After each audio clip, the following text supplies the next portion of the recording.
Now we're going to turn to fear. And fear is such a powerful emotion that it can stop people dead in their tracks, absolutely dead in their tracks. The irony about fear is that what most people fear most never happens. Never happens. Research has shown that some of the things people fear most dying from are plane crashes, shark attacks, and natural disasters. But what do you think people actually typically die from?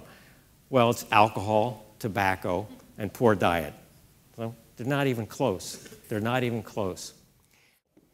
Now, most goals that you go after won't give rise to fear, but there may be one goal where you feel kind of in the pit of your stomach that fear of, oh my God, what if I go after this? And a lot of that is related to, what if I try this goal and I fail? What will people think about me? What will they say about me? I'll be embarrassed, okay?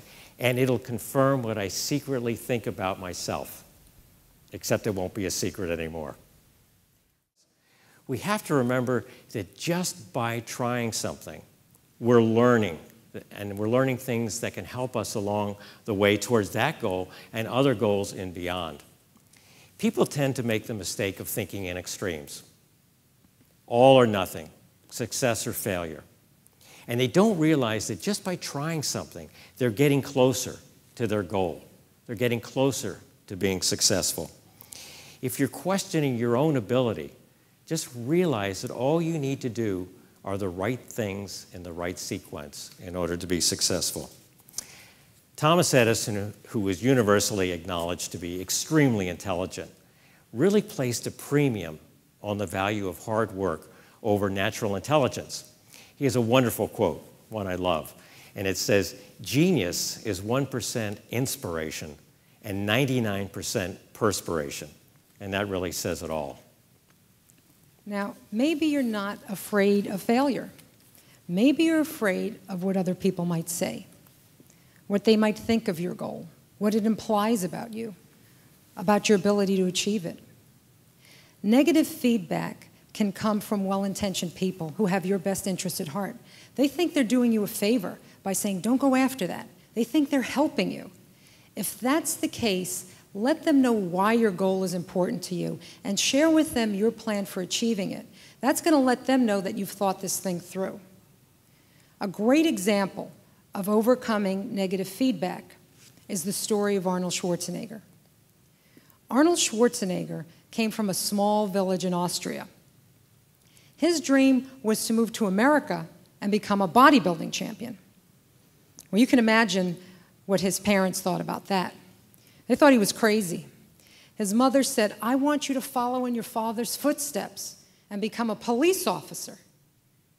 But Arnold said, "I didn't want to be a policeman or a bouncer or things of that nature."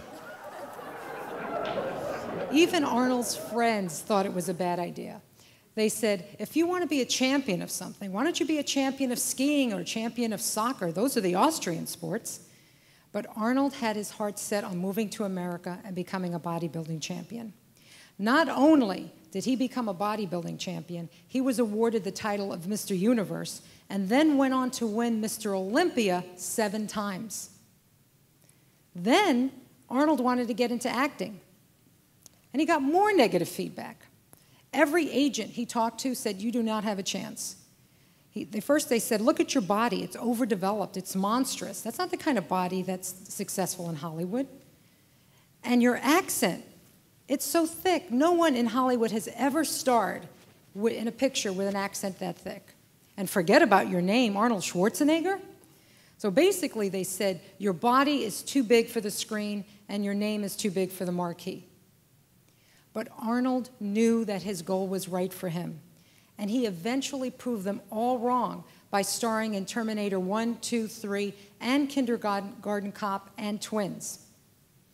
Now, those people didn't want to see Arnold fail. They cared about him. But he was convinced that his goal was right for him, and he eventually convinced them all.